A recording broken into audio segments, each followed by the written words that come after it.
She didn't stalk her victims down dark alleys. She didn't break into homes in the middle of the night. She smiled, sat across the table from you, and offered you food.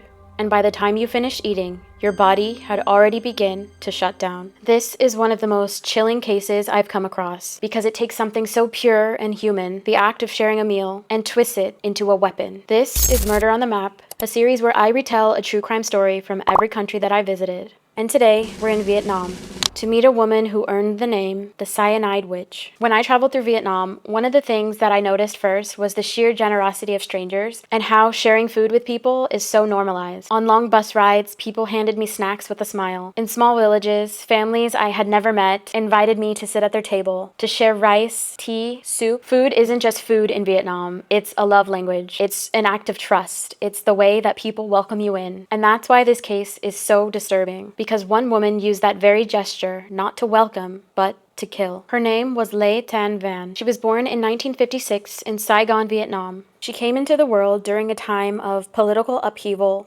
war, and scarcity, circumstances that shaped an entire generation. She was the eldest surviving daughter in a poor but hard-working family. Her father had a steady, unglamorous job in drainage, while her mother was a midwife who spent long nights helping families bring new life into this world. Money was tight, but the family was known to be respectable, trying to scrape together anything they could to make a decent living in a time of instability. But Van herself, she stood out. Neighbors and relatives often described her as different from the other children. Where her siblings were obedient, she was defiant. Where others were affectionate, she was cold. People remembered her as sharp-tongued, argumentative, and quick to anger. Teachers noted that she questioned authority constantly, often in ways that seemed less curious and more combative. And perhaps most disturbingly, she showed flashes of cruelty, sometimes lashing out at animals, other times picking fights with children a lot smaller than her. Her early life foreshadowed the turbulence to come. She attended school, but she never finished. By her final year of high school, she dropped out, unwilling or unable to stick with it. Instead, she sought a new path, enrolling briefly in a military medical program with a focus on dentistry. For a while, it seemed like she might settle into a respectable career, but that path quickly unraveled. As the war ended and the new government imposed stricter controls, Van was arrested for attempting to cross the border illegally. Perhaps she was chasing opportunity, or perhaps she was simply restless and dissatisfied with where she was in life. Either way, it earned her 16 months in a re-education camp, a harsh environment meant to break down and reshape political prisoners. Those who knew her said she came back harder, more bitter, and even more manipulative than before. From that point on, lies and reinvention became her survival tools. She discovered that she could slip into new identities the way other people slipped into new clothes. She impersonated an army captain to gain trust and authority that she hadn't earned. She was arrested for forgery and theft, charges that hinted at her willingness to manipulate others for her own personal gain. Each time she was caught, she found a way to wiggle herself out, only to reappear later under a different guise. And then there were her marriages. Twice she married, twice she played the role of wife, and twice her husbands died, both young, both unexpectedly. They were healthy men who suddenly collapsed, their deaths explained away at the time as illness or simply bad luck. Doctors signed the papers, families grieved, and life moved on. But in hindsight, the timing was too neat, the circumstances too strange. Years later, investigators would quietly wonder, were these her first victims?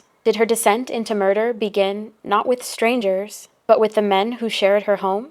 In 1992, Van seemed to have finally found some stability. She was hired as a caretaker by a respectable family in Ho Chi Minh City. To neighbors, she appeared polite, soft-spoken, even dependable. She fetched groceries, did chores, helped with cooking. She was the kind of woman you'd never think twice about letting into your home. One evening, she prepared what should have been a simple, comforting dinner, chicken noodle soup, a dish that all families in Vietnam often share around the table at the end of a long day. The smell of broth filled the house. The family gathered together, laughing, eating, completely unaware of the danger that sat in front of them. But the warmth of the meal quickly turned into horror. Within minutes of eating, every single family member began to feel it. First nausea, then dizziness, then violent illness. The room that moments earlier had been filled with the sound of clinking chopsticks and conversation became a scene of panic and chaos. The father doubled over, clutching his stomach. Children began vomiting, unable to stand. And at the center of it all, Miss Bui, the mother, grew weaker and weaker until she collapsed. By the time they reached the hospital, it was too late. Miss Bui didn't survive. The rest of the family clung to the edge of life and death, doctors fighting desperately to stabilize them. Suspicion immediately fell on Van. She had cooked the meal. No one else had touched the food. But the police faced a devastating obstacle. Cyanide leaves little trace. It is colorless, odorless, and tasteless. To the untrained eye, and to the basic hospital labs of 1990s Vietnam, the symptoms looked like severe food poisoning. And without a witness to say they've seen her add the poison, without receipts, without physical powder, there was no way to prove murder. And Van was very clever. When questioned, she played the role of a concerned caretaker, insisting that she had only tried to help. She even claimed that she had eaten the same noodles herself, though police never found any evidence to back that up. What they could prove was theft. After the attack, valuables had gone missing from the home: jewelry, cash, and small household items. So prosecutors settled for what they had. Instead of facing murder charges, she was convicted of fraud and theft. Her sentence, just 4 years in prison. And perhaps the most chilling part, that brush with prison didn't scare her straight. It only emboldened her. And when Van walked free, she didn't stop. She escalated. By the late 1990s, Van had learned from her past mistakes. She knew that cyanide was invisible, tasteless, and difficult to prove in court. She also knew that doctors in provincial Vietnam were overworked and under-equipped, and to them, sudden illnesses looked like natural causes and not a crime. And so, starting in 1998, death began to follow her like a shadow. Her first confirmed victim that year was Van Lee, an elderly woman who was known in her neighborhood for her generosity. One hot afternoon, Van prepared a glass of lemonade for her, a drink so ordinary, so harmless, that no one could imagine the danger hiding inside. Minutes after finishing it, Lee collapsed, clutching her chest. Neighbors thought it was the heat. Maybe her age was catching up to her. But it wasn't age. It was poison, and she never made it home from the hospital. Next was Quack Min,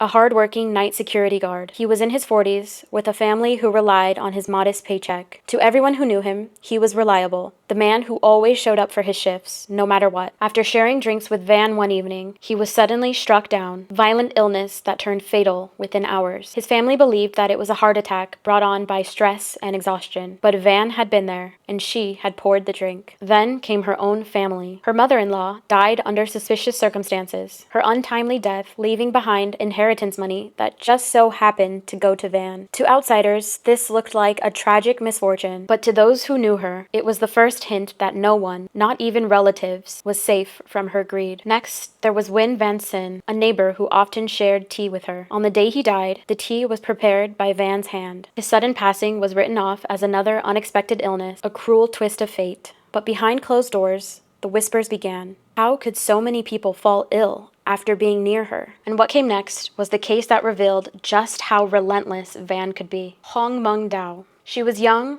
strong, and healthy. At first, she collapsed after sharing a lunch with Van. Doctors rushed to her aid and even managed to save her life. Against the odds, Dao pulled through, and she might have become the one to finally expose Van's crimes. But fate had other plans. When Dao was discharged from the hospital, weak but recovering, Van came to visit her under the guise of concern. She showed up like a friend who was concerned and wanted to check in. But instead of comfort, Van brought poison again. Dao was poisoned a second time, and this time, she didn't survive. That was just how ruthless Van was. Once she set her sights on someone, she would not let go until they were gone. These deaths weren't random. They weren't accidents. Each victim had something Van wanted: land, jewelry, inheritance money, or simply the chance to eliminate someone that stood in her way. And yet, to grieving families, these deaths looked like natural tragedies: food poisoning, strokes, sudden heart failure. No one thought to question the food, because in Vietnam, food is sacred. It's hospitality, it's trust. But behind that trust, a pattern of funerals, of grief, of stolen lives, all connected to one quiet woman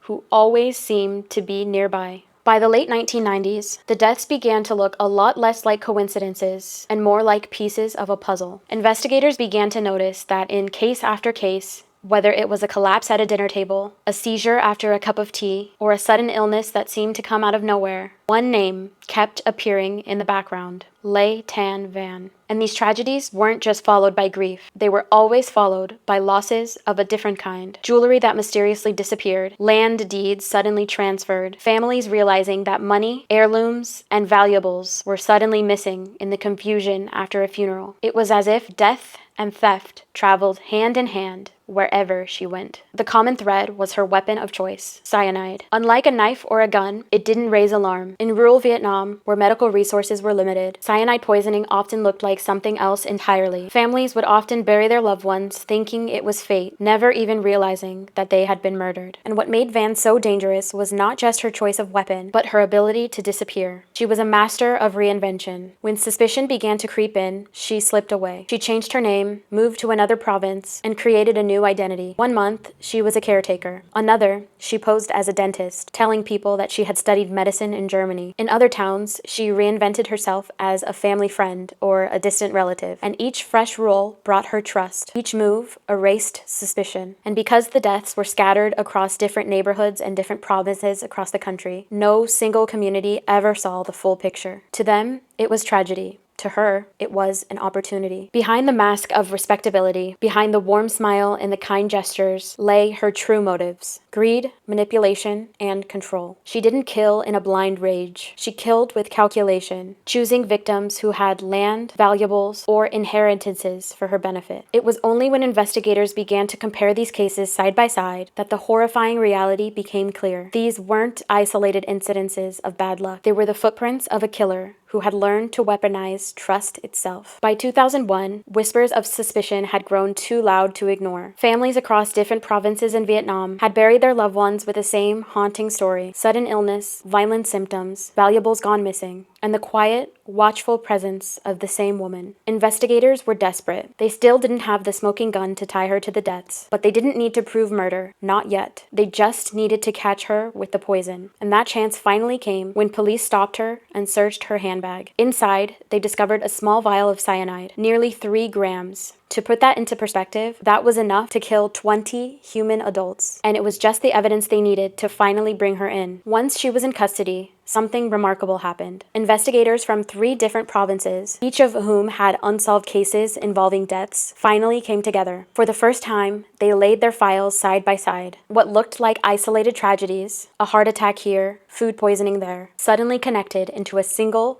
horrifying pattern. This wasn't misfortune. This wasn't bad luck. It was a trail of calculated killings stretching across years. Vietnam had a serial killer in its midst, and the trial that followed was anything but straightforward. In court, Van presented herself as calm and even nurturing, insisting that she had only ever tried to help her victims. She pointed to moments where she had driven victims to the hospital or sat by their bedside. She played the role of caretaker to the very end. At one point, she shifted the blame entirely, accusing her own husband of being the real poisoner. But under pressure, he broke. He admitted what police had long suspected. He knew she was poisoning people, and in at least one case, he had even helped her. His testimony was devastating because it confirmed that the deaths were not accidents, not coincidences, but deliberate acts. The courtroom itself became a theater of chaos. Van fainted dramatically in front of the jury in an attempt to force pauses in the proceedings. She contradicted herself constantly, one moment claiming that she had never touched cyanide, and the next admitting that she had,